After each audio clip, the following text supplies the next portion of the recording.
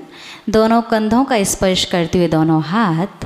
पेट का स्पर्श करते हुए नाभि और दोनों पैरों का स्पर्श करते हुए कमर का स्पर्श करेंगे। चलिएगा, खोलेगा आँखों को और जनवाणी स्तुति।